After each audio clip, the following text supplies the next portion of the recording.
Good morning student. अब हम अपने सोशल यूरोप और रशियन रेवोल्यूशन वाले लेसन के फिफ्थ पार्ट को लेकर आ रहे हैं, जिसमें हम जानेंगे कि उस वक्त के दौरान अक्टूबर के बाद कौन से चीज आए।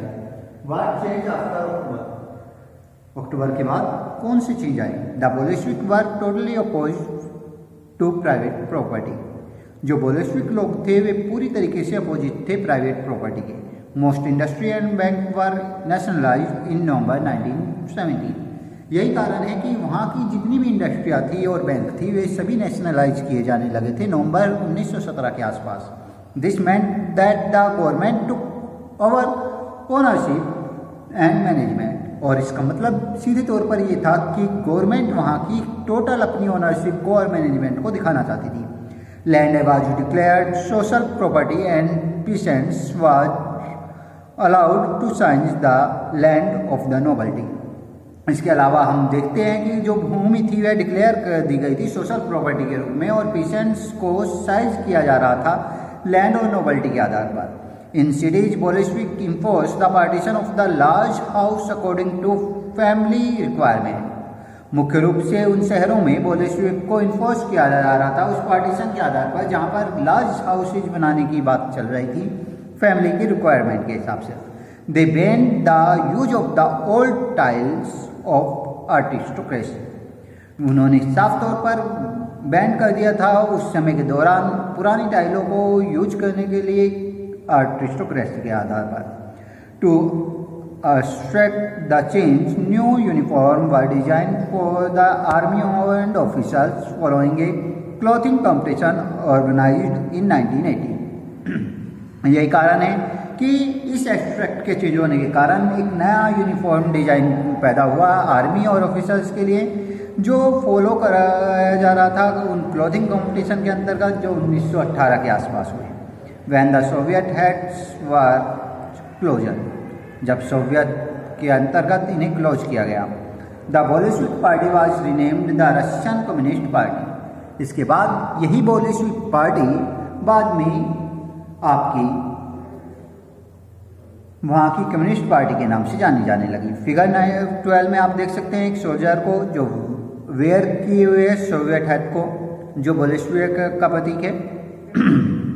इसके अलावा आप नवंबर 1917 को देखते हैं जो बोल्शेविक कंडक्ट को दिखाता है, जिसमें इलेक्शन हुआ है कॉन्स्टिट्यूएंट असेंबली का और but they failed to gain majority support. लेकिन यह मेजोरिटी सपोर्ट पाने में फेल हो गया है। इन जनवरी 1918 को असेंबली को फिर से रिजेक्ट किया गया है बोल्शेविक मेजर्स के अंतर्गत, जहां पर लेनिन डिसमिस करते हैं इस असेंबली को और साथ ही वे सोचते हैं कि all Russian Congress of Soviet was more democratic than an assembly. वे मानते हैं कि जो रशियन कांग्रेस है सोवियत की वह ज़्यादा डेमोक्रेटिक है इस असेंबली के इलेक्टेड होने से, और इसे सर्टेन कंडीशंस के अंतर्गत इसे पूरी तरीके से डिसॉल्व किया जाता है। In March 1918 the split opposition by the political alliance the Bolshevik made peace with Germany at great Litovsk. और ऐसी स्थिति के अंतर्गत हम बोल्शेविक द्वारा बनाए हुए जर्मनी के ब्रेस्ट लिटवॉक को भी देखते हैं, जो उन सालों के बारे में बताते हैं, उन समय के बारे में बताते हैं जो बोल्शेविक द्वारा बनाए गए। और only part of the participate in the election to the और रशियन कांग्रेस ऑफ सोवियत। साथ ही साथ रशियन कांग्रेस के बारे में और सोवियत के बारे में बताते हैं, पार्लियामेंट्री कंट्री के बारे में बताते हैं। Russian become a one party state. उस समय के दौरान रशिया एक सिंगल पार्टी स्टेट हुआ करता था। ट्रेड यूनियन वर कीप्ड अंडर पार्टी कंट्रोल। जो व्यापारिक की यूनियन थी वह भी पार्टी के कंट्रोल में रहती थी। The secret police called the Cheka first and later OGPU and NKVD punish those who criticise the Bolshevik. मुख्य रूप से उस समय के दौरान सीक्रेट पुलिस हुआ करती थी जो अलग अलग नामों से जानी जाती थी। यह सीक्रेट पुलिस कहीं पर चीका और कहीं पर OGPU और NKVD के नाम से जानी जाती थी, जो उन्हें पनिश करती थी जो बोल्शेविक लोगों का पूरी तरीके से विरोध करते थे या उनकी आलोचना करते थे। Many young writers were arrested, release to the party become it to stood for socialism and for change.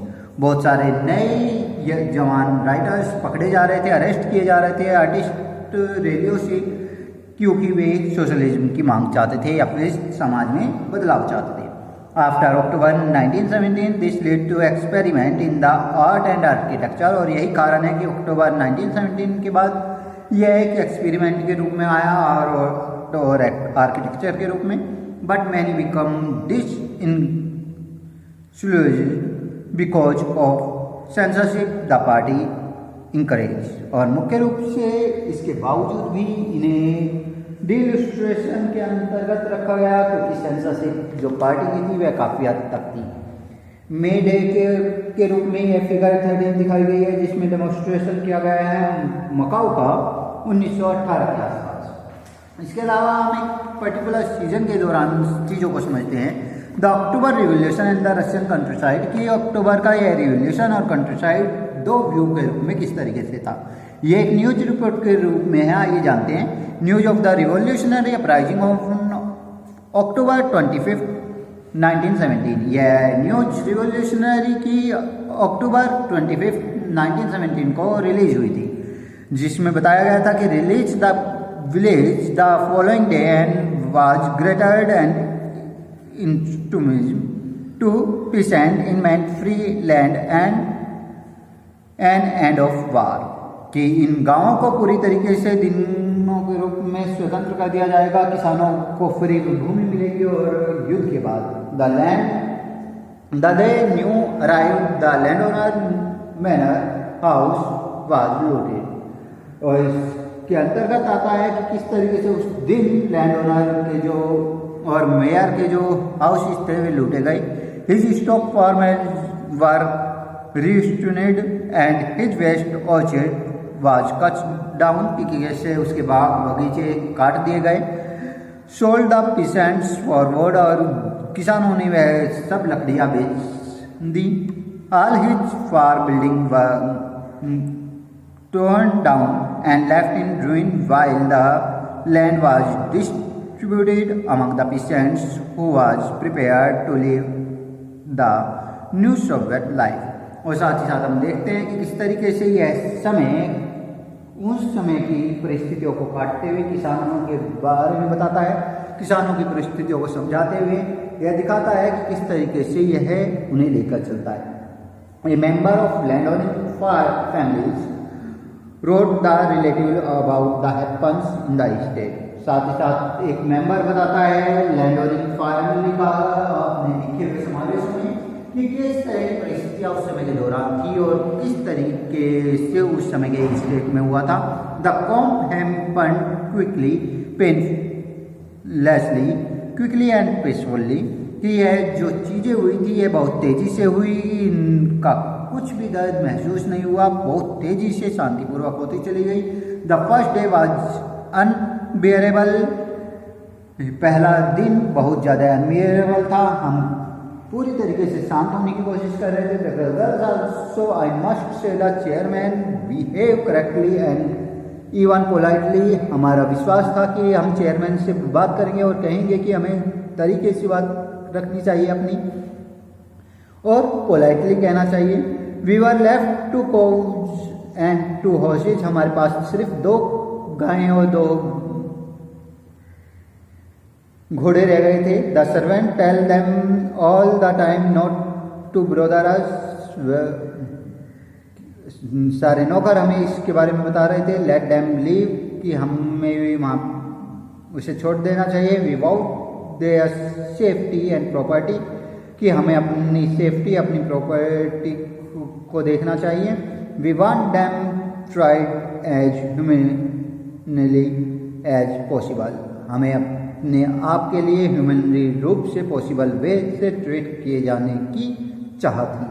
There were rumours, यह एक प्रकार की रूमर्स भी हो सकते थे या एक प्रकार की अफवाह भी हो सकती थी कि बहुत सारे गाँव में इस तरह के एविक्शंस हो रहे हैं, इस तरह से चीज़ें हो रही हैं। I don't know if this will happen, मैं नहीं जानता कि अगर यह ऐसा होगा, और इट गुड फॉर अस, और क्या यह हमारे लिए अच्छा होगा।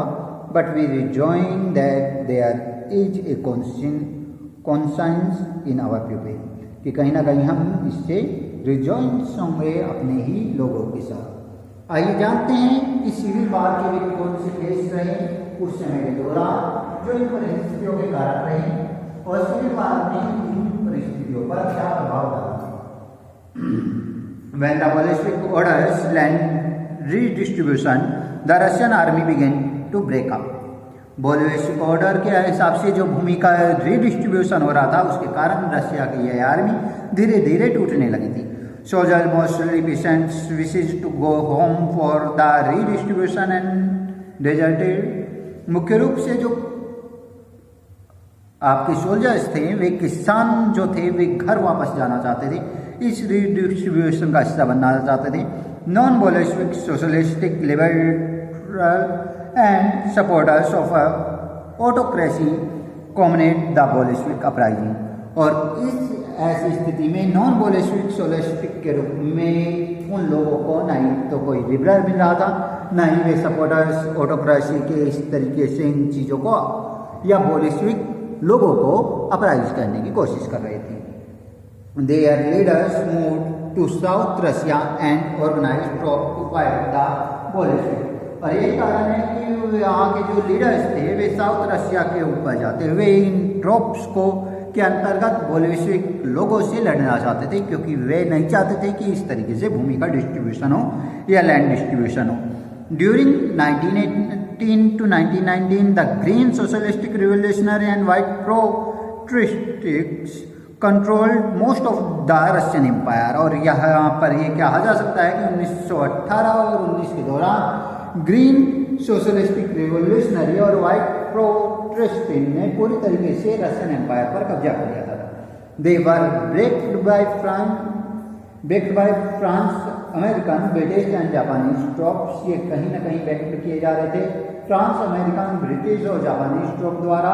All those force who were worried at growth of the socialism in Russia। ये सभी फोर्स कहीं ना कहीं इस चीज से चिंतित थी कि रशिया कितनी तेजी से विकास करता जा रहा है। As these troops and the Bolshevik fought a civil war, looting, banditry and famine become common। और यही कारण है कि उस समय के दौरान बोल्शेविक क्षेत्रों में उस तरह की सिविल वारों का कारण बना, लूट मचने लगी, बैंड्रिटी देखने को मिली और विभिन्न प्रकार के फीमेन या अकाल देखने को मिले, उस समय कॉमन हो गए थे। इसी समय के मुख्य अकाल के रूप में हम रेंडर पेस्ट नाम की बीमारी को भी देखते हैं, जो रेंडर पेस्ट नाम की बीमारी उस समय के दौरान फैली थी, जो मवेशी जानवरों में प्लेग के रूप में फैल रही थी। Supporter of the private property among whites took harsh step with the peasants who had साइंस लैंड। और ये सपोर्टर्स प्राइवेट प्रॉपर्टी को पूरी तरीके से वाइट पीपल से आज़ाद चाहते थे। हार्श स्टेपों के अंतर्गत वे पेशेंट्स से उनके भूमि को साइंस करना चाहते थे। Such action led to the loss proper support for the non Bolshevik. और इस एक्शन में कहीं ना कहीं हम देखते हैं कि उन्हें प्रॉपर सपोर्ट नहीं मिल रहा था नॉन बोल्शेविक के रूप में। बाय जर्मनी 1920 the Bolshevik controlled most of the former Russian empire. यही कारण है कि जनवरी 1920 के आसपास दोबारा से बोल्शेविक लोगों ने या बोल्शेविक सोल्जरों ने पूरी तरीके से रशियन एम्पायर पर फॉर्मल रूप से कंट्रोल प्राप्त कर लिया था। The success due to the cooperation with the non Russian nationalist and Muslim Jadids. इसके अलावा हम देखते हैं कि यह कॉरपोरेशन नॉन रशियन नेशनलिस्ट और मुस्लिम जुडीज द्वारा हो रहा था। इसके अंतर्गत हम कॉरपोरेशन को देखते हैं कि किस तरीके से वह काम नहीं कर पा रही थी रशियन कॉलोनीज के अंतर्गत, जहाँ पर हम बोल्शेविक को टर्न होते हुए देखते हैं। इसके अलावा इन कीवा इन सेंट्रल एशिया बोल्शेविक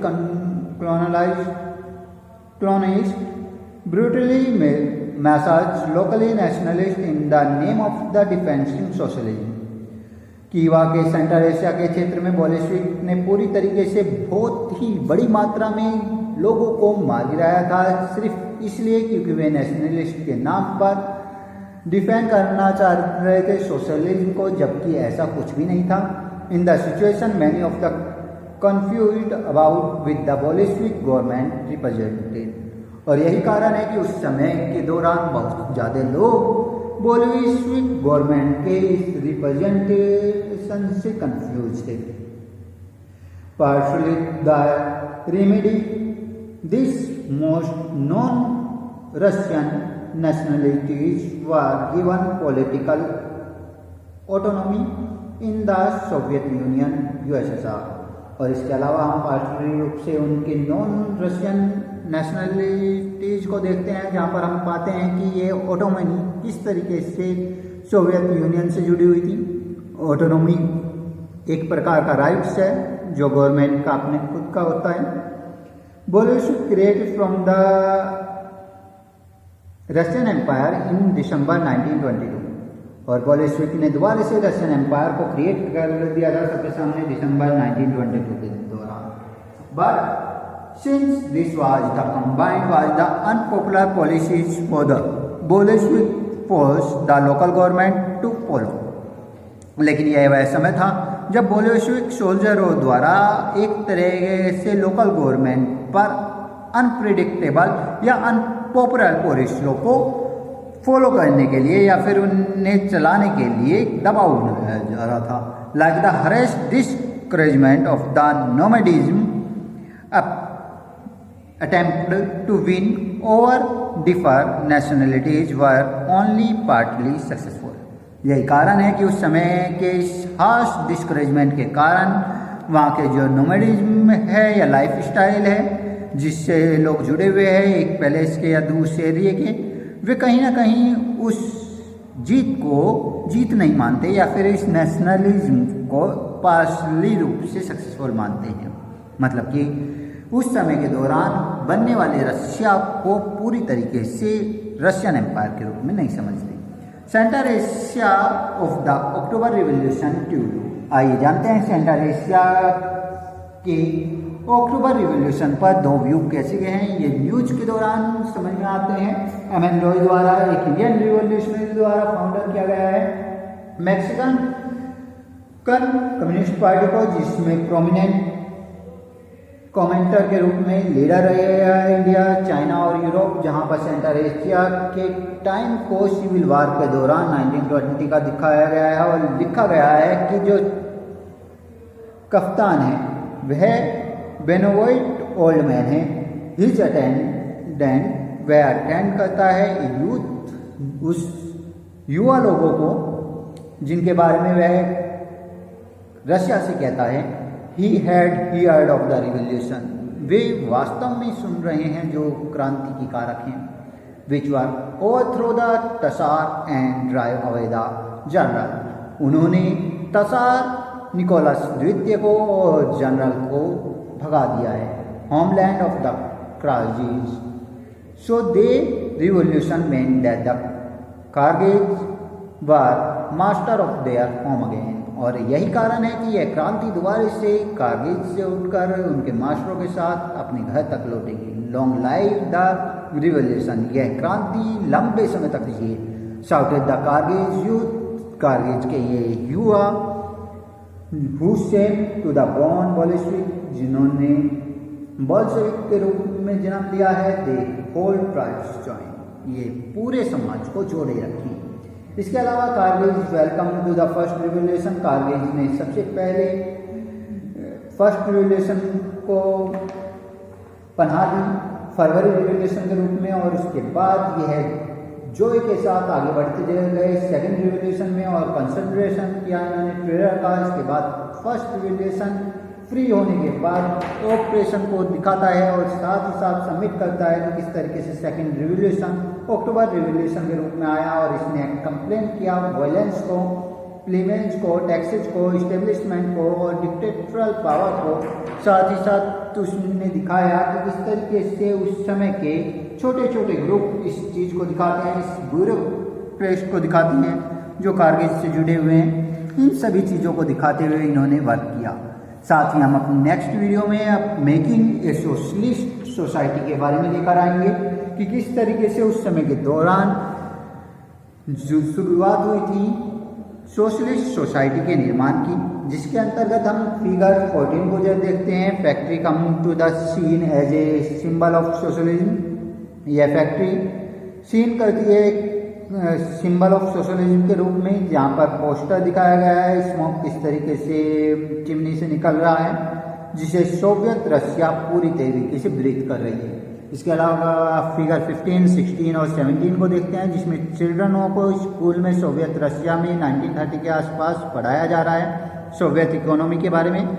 16 में एक चाइल्ड को दिखाया गया है जो माइन में काम करने वाला है, फर्स्ट 5 ईयर प्लान के रूप में ही वर्किंग फॉर सोवियत रशिया, ये सोवियत रशिया के लिए काम कर रहा है। फिगर 17 में फैक्ट्री डाइनिंग हॉल को दिखाया गया है जो 1930 के आसपास है। इन सभी चीज़ों को लेते हुए हम अपनी नेक्स्ट वीडियो के बारे में बताएंगे, मेकिंग ए सोशलिस्ट सोसाइटी, कि किस तरीके से सोशलिस्ट सोसाइटी का निर्माण हुआ। Okay class.